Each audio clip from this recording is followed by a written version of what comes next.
بسم الله الرحمن الرحيم.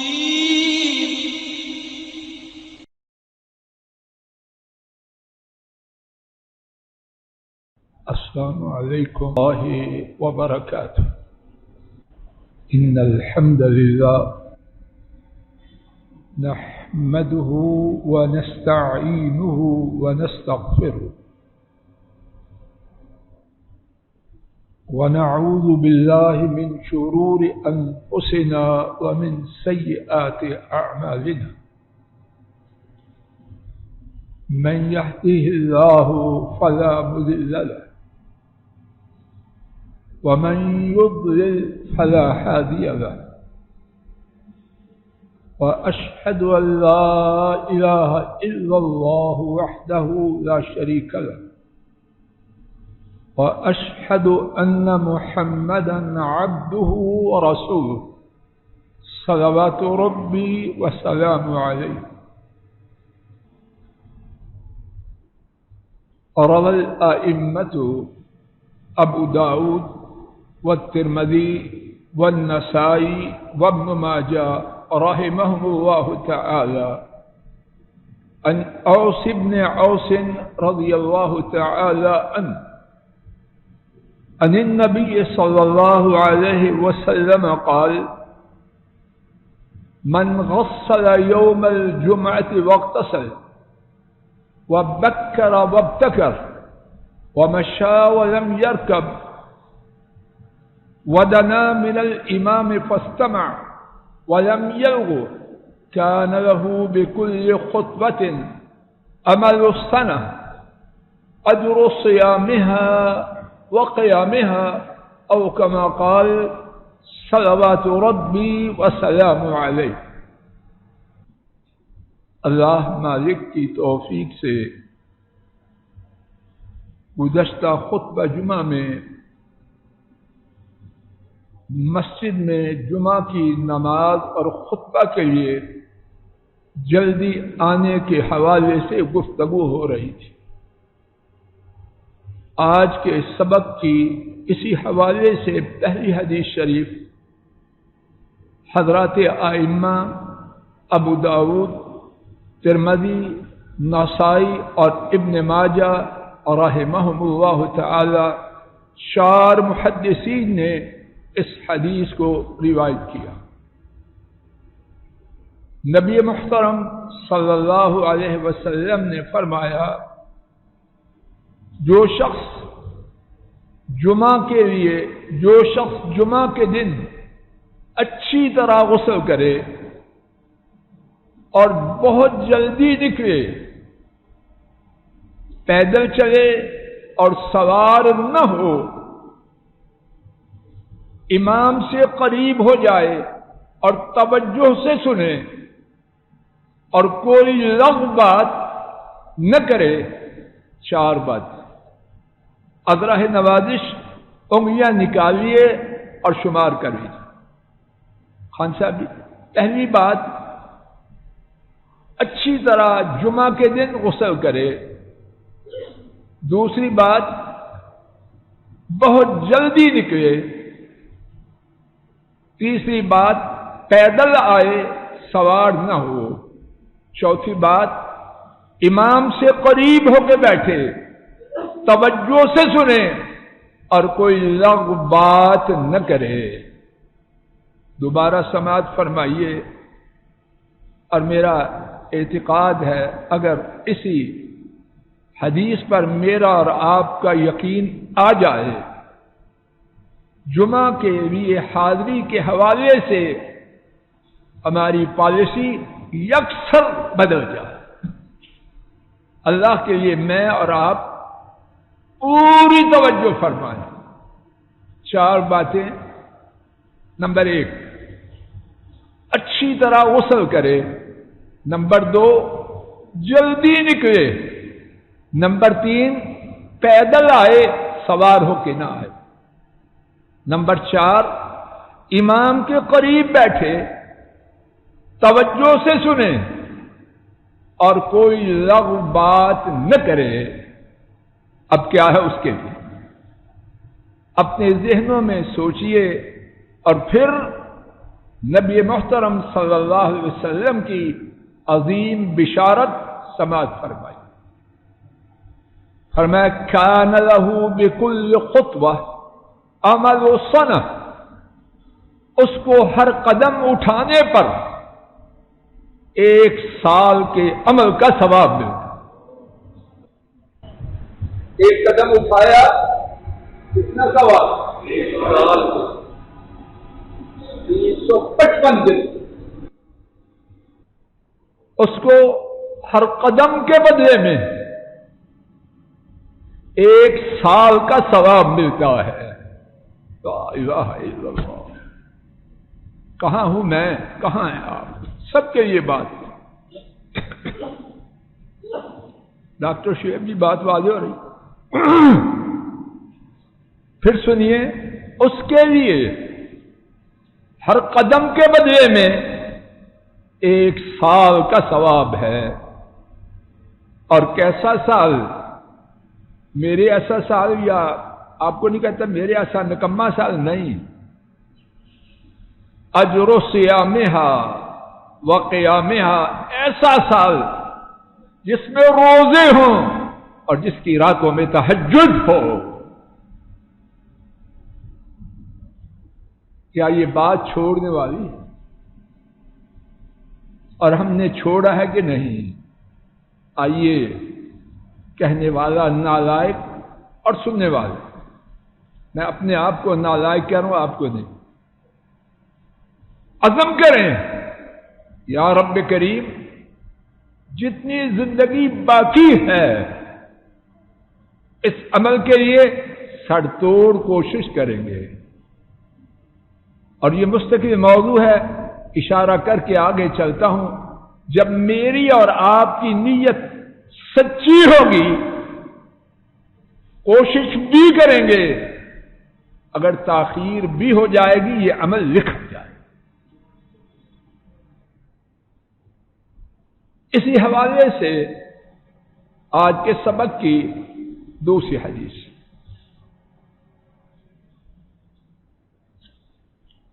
امام طبرانی نے اس حدیث کو روایت کیا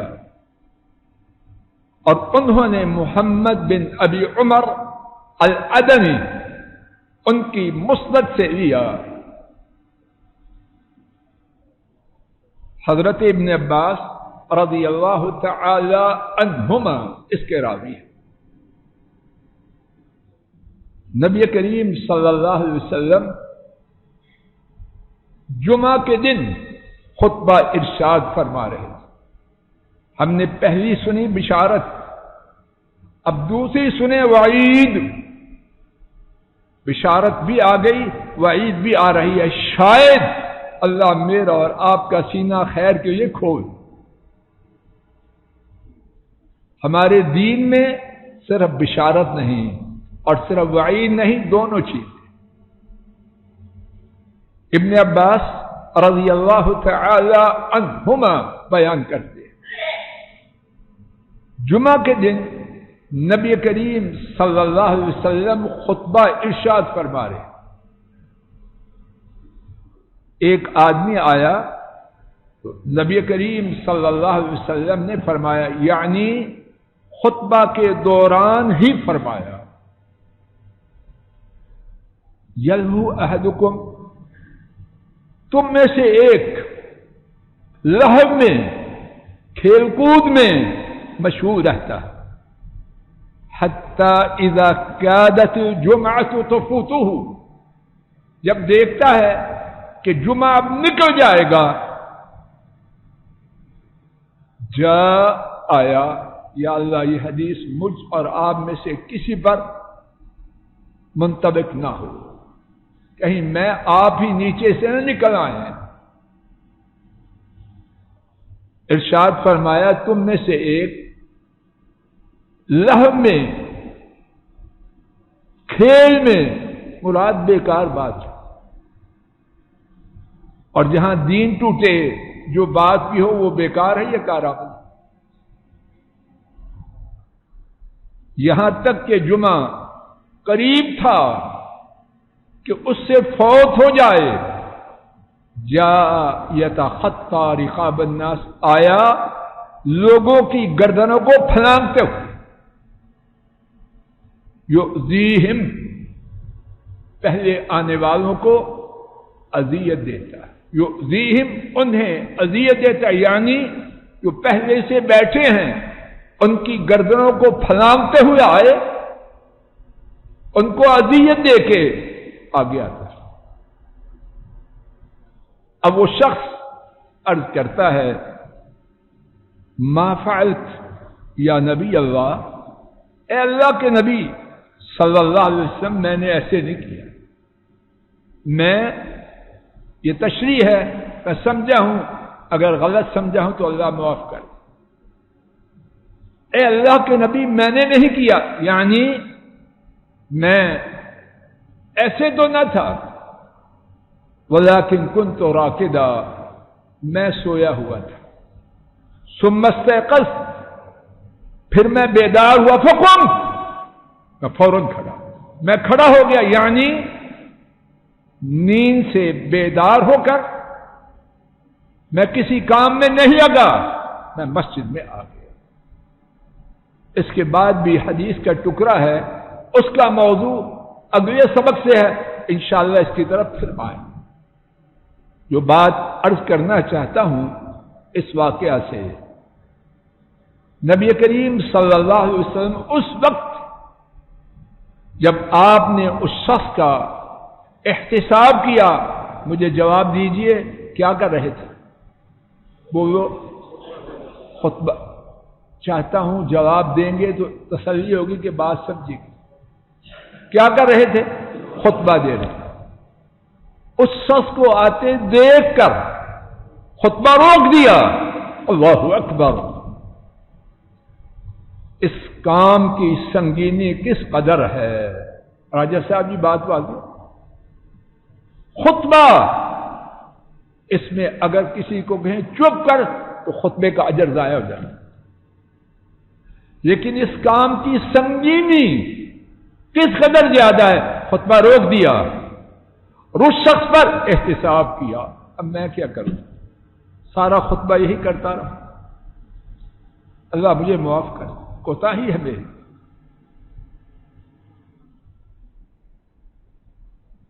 تو جس چیز کے لیے حضرت صلی اللہ علیہ وسلم نے خطبہ روک کر احتساب کیا، اس چیز کی سنگینی کم ہوگی یا زیادہ، فیصلہ آپ خود کیجیے۔ دوسری بات، ہمارا ایمان ہے اور اللہ اسی ایمان پر باقی رکھے۔ خان صاحب، جتنی مہربانی، جتنی شفقت، جتنی رحمت عرش والے رب نے ہمارے نبی کریم صلی اللہ علیہ وسلم کے سینہ مبارک اور زبان مبارک میں رکھی ہے، اتنی کسی میں نہیں۔ اللہ کے بعد سب سے بڑے مہربان محمد کریم صلی اللہ علیہ وسلم۔ اب میرے ساتھ ایک دفعہ پھر آپ کے ارشاد عالیہ کا ترجمہ سنیے۔ تم میں سے ایک لہو میں، کھیل میں مشغول رہتا ہے، یہاں تک کہ جب جمعہ فوت ہونے کے قریب ہو، لوگوں کی گردنیں پھلانگتے ہوئے آتا ہے، ان کو اذیت دیتے ہوئے۔ یہ انداز سخت ہے یا نرم؟ بولیے وڈائی صاحب، سخت ہے یا نرم؟ بہت سخت، اور خاص طور پر ان کی زبان مبارک سے جو سال ہر سال تک اپنے خادم کو اف تک بھی نہیں کہتے۔ تو معاملہ سنگین ہے یا معمولی؟ آئیے ایک اور واقعہ سماعت فرمائیے، اور وہ واقعہ ہے جناب فاروق رضی اللہ تعالی عنہ۔ امام بخاری اور امام مسلم نے اس واقعہ کو روایت کیا۔ سیدنا ابن عمر جناب فاروق رضی اللہ تعالی عنہ کے صاحبزادے وہ اس واقعہ کو روایت کرتے. یقیناً عمر بن خطاب رضی اللہ تعالی عنہ جب مسجد میں کھڑے خطبہ ارشاد فرما رہے تھے، ایک ایک لفظ پر توجہ کیجیے. اللہ کرے میں بیان میں آپ تک پیغام پہنچانے میں کمی بیشی نہ کروں. ایک آدمی آیا. کون آدمی؟ توجہ فرمانا. کون آدمی؟ من المہاجرین الاولین، ان مہاجروں میں سے.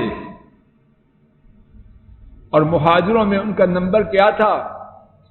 اولی مہاجرین میں سے. ابھی آپ نام سنیں گے تو لطف آ جائے گا ان کا ذکر کرتے ہوئے زبان کو. کون تھے؟ دوسری روایت میں ہے وَأَنَّ الدَّاخِلُ هُوَ عثمان بن عفان رضی اللہ عنہ. اور آنے والے کون تھے؟ بولو، زور سے بولو. عثمان بن عفان وہ ہیں اللہ کے فرشتے ان سے حیا کرتے. عثمان بن عفان وہ ہیں اللہ کے نبی صلی اللہ علیہ وسلم نے یکے بعد دیگرے انہیں 2 بیٹیاں دی. پہلی بیٹی کا انتقال ہوا تو دوسری بیٹی کا رشتہ دے. آدمی دوسری بیٹی کا رشتہ پہلی بیوی کے انتقال کے بعد کس کو دیتا ہے؟ جس پر نہایت خوش ہو یا ناراض. اور عثمان وہ ہیں جیتے جاگتے چلتے پھرتے جنت کی بشارت لسان نبوت سے سن. اور کیا کچھ ہے عثمان رضی اللہ عنہ. ایک عمر چاہیے ان کی شان کو بیان کرنا. اب وہی آئے ہیں. کس وقت آئے ہیں؟ خطبہ شروع ہو چکا ہے. عمر فاروق رضی اللہ عنہ نے کیا کیا؟ فناداہ عمر. عمر فاروق رضی اللہ عنہ نے انہیں آواز دی. ابن عمر پر میں اور میرا سب کچھ قربان ہو جائے، کوشش کی ہے اور میرے گمان کے مطابق کامیاب کوشش کی ہے کہ تصویر سامنے آ جائے. یہ نہیں کہا کہ عمر نے کہا، بلکہ کیا کہا؟ نادا فناداہ عمر. عمر نے رضی اللہ عنہ. منادی ہوتا ہے نا اردو میں، وہ آہستہ ہوتی ہے یا زور سے ہوتی ہے؟ تو عمر نے انہیں آواز دی ایت ساعۃ ہذہ. یہ کون سی گھڑی ہے؟ یہ کون سی گھڑی ہے؟ بات واضح ہو رہی؟ انداز نرم ہے یا سخت ہے یا بہت سخت؟ اور بندہ کون ہے؟ عرش والے رب کے فرشتے ان سے حیا کرتے. نبی کریم صلی اللہ علیہ وسلم بیٹھے ہیں گھر میں، عام حالت میں کپڑا کچھ کھسکا ہوا ہے. دوست آئے، احباب آئے، کپڑا اسی طرح. عثمان آئے تو سیدھے ہو کے کپڑا درست کر دیا. اما عائشہ نے سوال کیا بعد میں، میرے ابا آئے، عمر آئے، آپ نے کچھ نہیں کیا. عثمان آئے تو یہ کیا کیا؟ پر میں اس سے حیا نہ کروں جس سے اللہ کے فرشتے حیا کریں. یہ عثمان. اب ان سے کیا ہوا؟ خطبہ جمعہ شروع ہونے کے بعد مسجد میں آئے. عمر فاروق نے آواز دی اور فرمایا یہ کون سی گھڑی ہے؟ اور دوسری روایت میں ہے ما بال الناس یتأخرون بعد النداء. لوگوں کو کیا ہو گیا کہ وہ اذان کے بعد تاخیر کرتے ہیں؟ اور ان کا جواب کیا تھا؟ کتنی تاخیر کی؟ خطیب کے خطبہ ختم کرنے کے وقت آئے، انتظار کرتے رہتے ہیں جو اس کی خطیب کے ختم ہونے کا وقت ہوگا جائیں گے. 1:30 جماعت کھڑی ہوگی، ابھی تو 20 منٹ ہوئے، کتنی دیر کی؟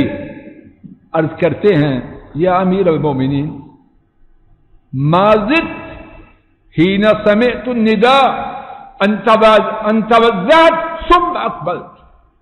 امیر المومنین تشریح یہ ہے، تاخیر میرا کیس تو سنیے، یہ تشریح میں کہہ رہا ہوں، میرا معاملہ تو سنیے کہ میری کہاں تاخیر ہے۔ عرض کیا امیر المومنین میں نے اس کے علاوہ کچھ نہیں کیا، اذان سنی، وضو کیا اور آگے۔ تاخیر زیادہ ہے یا تھوڑی؟ جواب دیجیے۔ عمر فاروق نے اس تاخیر پر خاموشی اختیار کی۔ اب اس کے بعد بھی واقعہ کا کچھ حصہ ہے جس کا تعلق دوسرے موضوع سے ہے، انشاءاللہ اسے بعد میں ذکر کریں۔ بات کا خلاصہ، جمعہ کے دن کا ایک بہت ہی بڑا کام، مسجد میں خطبہ سننے کے لیے خطیب کے شروع کرنے سے پہلے آنا۔ ایک اور بات اللہ کرے غلط نہ ہو جو میری سمجھ میں آئی ہے، ظہر کے کتنے فرض ہیں؟ جواب دیجیے۔ جمعہ کے کتنے فرض ہیں؟ باقی 2 کدھر گئے؟ باقی 2 کا جو اللہ نے بدل دیا ہے وہ کیا ہے؟ بولو، زور سے بولو۔ تو 2 کا بدل ہم کھا جائیں تو ہم نے اچھا کیا۔ اس عمل کی کرنے کی بہت شان ہے اور اس میں کوتاہی بہت ناپسندی ہے۔ ہاں، اگر کوئی فائر بریگیڈ میں کام کرتا ہے، آگ بجھا رہا ہے، بچاتا ہے۔